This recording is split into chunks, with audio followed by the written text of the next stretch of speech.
प्रिय छात्र छात्रीगण आज आलोचना कार्यक्रम कृष्णा रेड्डी बुक रु भारतीय इतिहास बछा बछा 20 गोटी प्रश्न उत्तर को आम आलोचना करवा जहाँकि आपण मानकर प्रति प्रतियोगितामूलक परीक्षार सहायक हो। चलतु प्रथम प्रश्न को देखिबा। Inside of which river side situated Mohenjodaro Mohenjodaro केउ नदी कूल रही अछि। बारंबार अनेक थर अनेक परीक्षा ये प्रश्न सब आसे इंदोस वैली सिविलाइजेशन। ऑप्शन देला इंदोस, रावी, जमुना, तेल। तो पिला माने ए कर उत्तर खंडिक हम ए इंदोस। इंदोस नदी कूल मोहनजोदारो अवस्थित अटे। Harappa is located inside of which river. हरप्पाटी केउ नदी कूल रही अछि। इंदोस, रावी, गंगा, चेनाब। तो पिला माने ये 2 नंबर रो उत्तरटी हम बी रावी। रावी नदी कूल रही अछि। सिंधु सभ्यतार यही अंचलटी हरप्पा। वर्तमान आम देखिए 3 नंबर प्रश्न। Harappa located in which area. देखंतु लोकेशन उपर प्रश्न। हरप्पा को अंचल निकट रही अछि। पंजाब इंडिया, पंजाब पाकिस्तान, सिंध पाकिस्तान, बेलुचिस्तान पाकिस्तान। को अंचल हरप्पा रही अछि। 3 नंबर पिला माने ये उत्तर खंडिक हम बी पंजाब पाकिस्तान। भारत में जमी गोटे पंजाब प्रदेश रही अछि जो पंजाब की डिवाइड होती पाकिस्तान रे भी खंडिए रही अछि। सही पाकिस्तान रो पंजाब प्रोविंस रे हरप्पा अंचलटी रही अछि। वर्तमान आम देखिए पिला माने 4 नंबर प्रश्न। Chanhudaro lie on the which river bank side. Chanhudaro अंचलटी केउ नदी कूल रही अछि। इंदोस, रावी, इंदोस, रावी, इंदोस, चेनाब। मैंने ये इंदोसटा 2 थर होती करेक्शन करेंगे। उत्तरटी हम से इंदोस। इंदोस नदी कूल रही अछि चानुदार अंचल पिला जहाँकि गोटे इंदोस सभ्यतार मिली अच्छी प्रमाण से अंचल। एवं देखिए नेक्स्ट प्रश्न। The historical site Banawali located in which state of India. Banawali जो ऐतिहासिक अंचलटी रही अछि सी कौ राज्य रही अछि।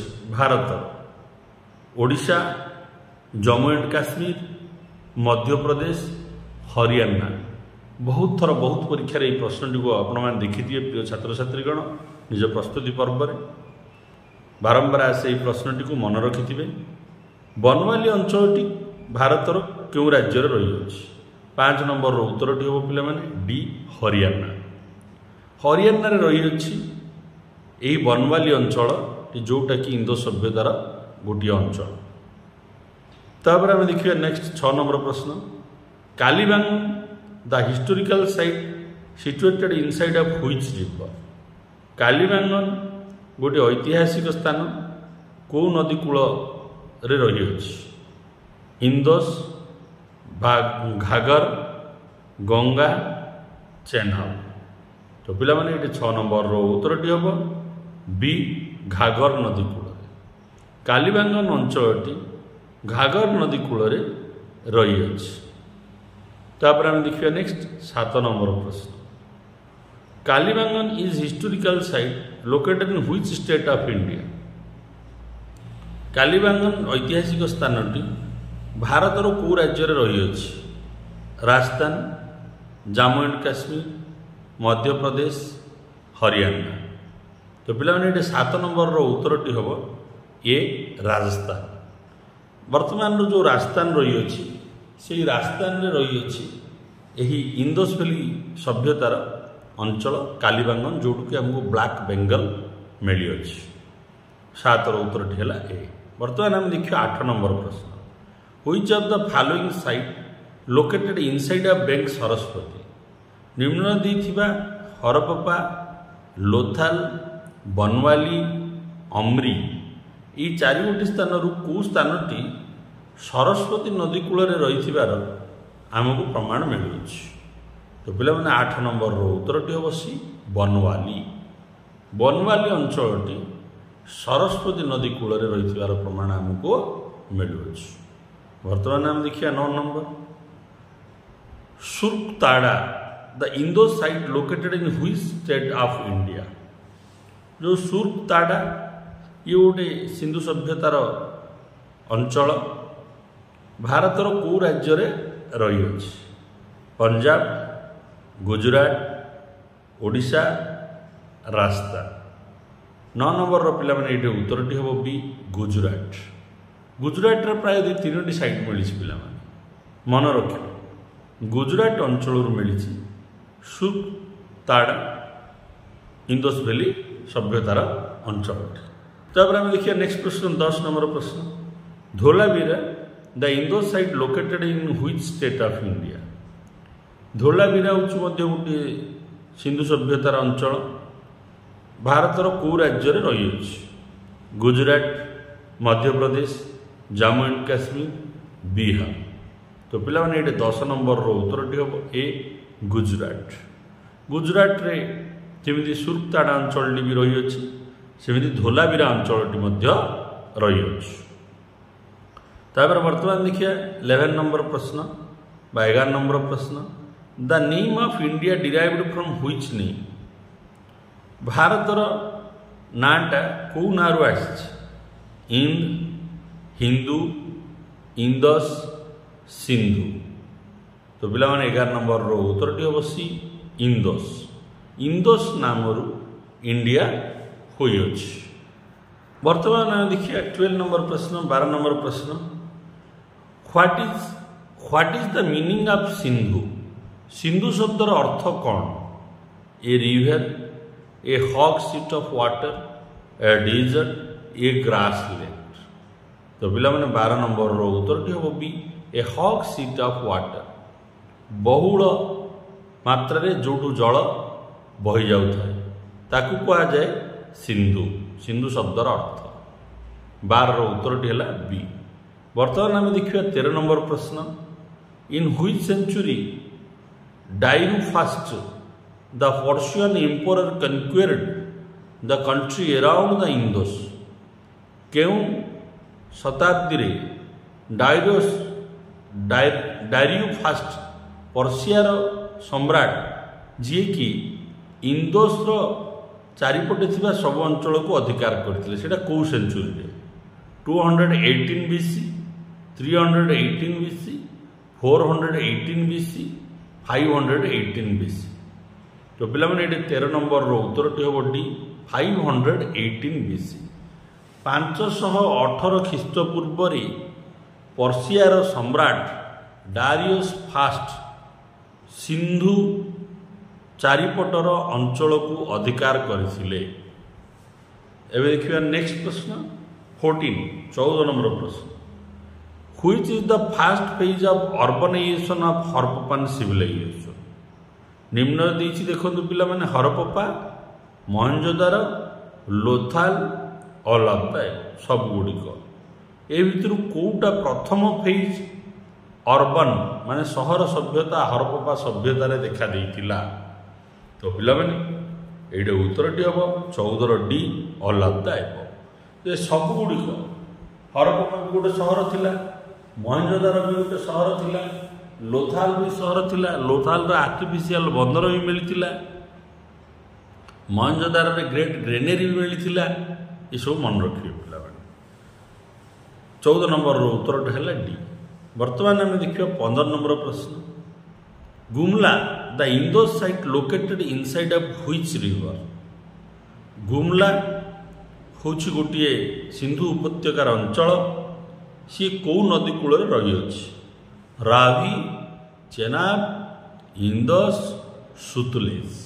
तो पिला माने 15 नंबर उत्तर हम सी इंदस।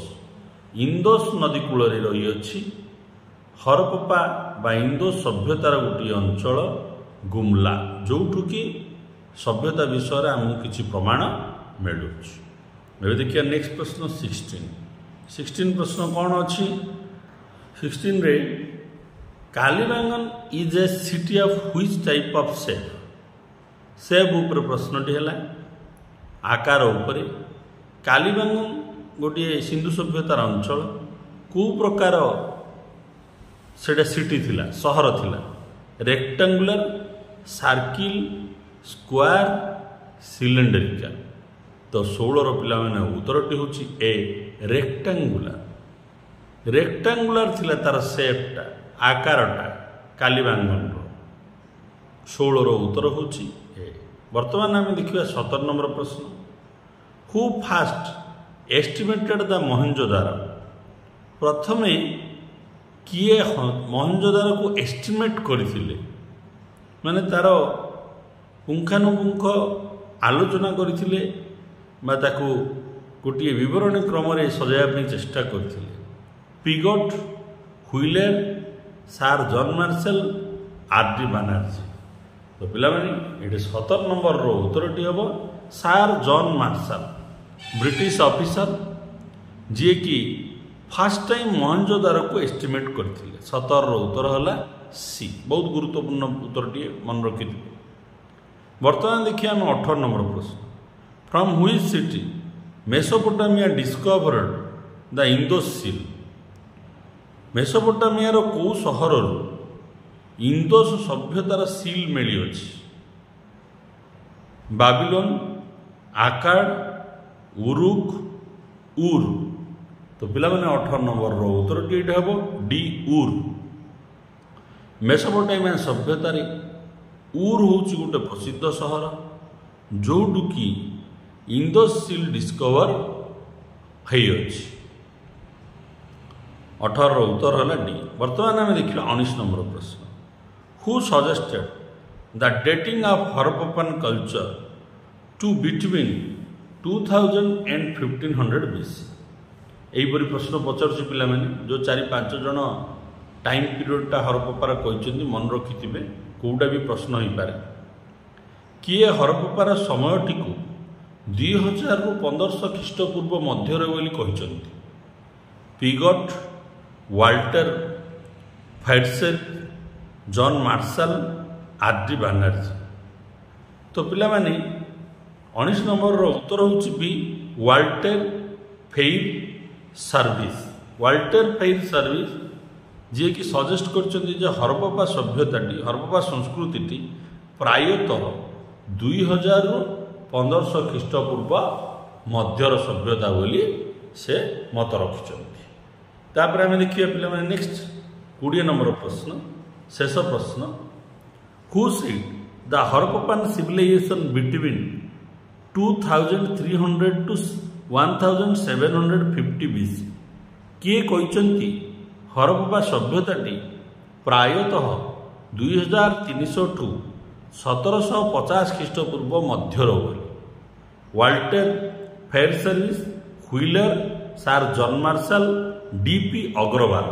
ତ ପିଲାମାନେ ଏଇଟା ଉତ୍ତର ଖଣ୍ଡିକ ହେବ 20ର ଡି.ପି. ଅଗ୍ରୱାଲ। ସେ ମତ ରଖିଛନ୍ତି 2300 ଖ୍ରୀଷ୍ଟପୂର୍ବ ଠୁ 1750 ଖ୍ରୀଷ୍ଟପୂର୍ବ। ଆପଣଙ୍କର NCERT ପୁସ୍ତକରେ ଏସବୁ ଦେଇଅଛି, ଆକୁ ଦେଖିନେବେ। ମୁଁ ଆଶା କରୁଛି ମୋର ଏ ଆଲୋଚନା ଆପଣମାନଙ୍କର ଆଗାମୀ ପ୍ରତିଯୋଗିତାମୂଳକ ପରୀକ୍ଷାରେ ସହାୟକ ହେବ। ଚ୍ୟାନେଲକୁ ଲାଇକ୍ କରନ୍ତୁ, ସବସ୍କ୍ରାଇବ୍ କରନ୍ତୁ ଏବଂ ସମସ୍ତ ପ୍ରତିଯୋଗିତାମୂଳକ ସାଙ୍ଗମାନଙ୍କ ଗହଣକୁ ସେୟାର କରନ୍ତୁ। ବନ୍ଦେ ମାତରମ୍।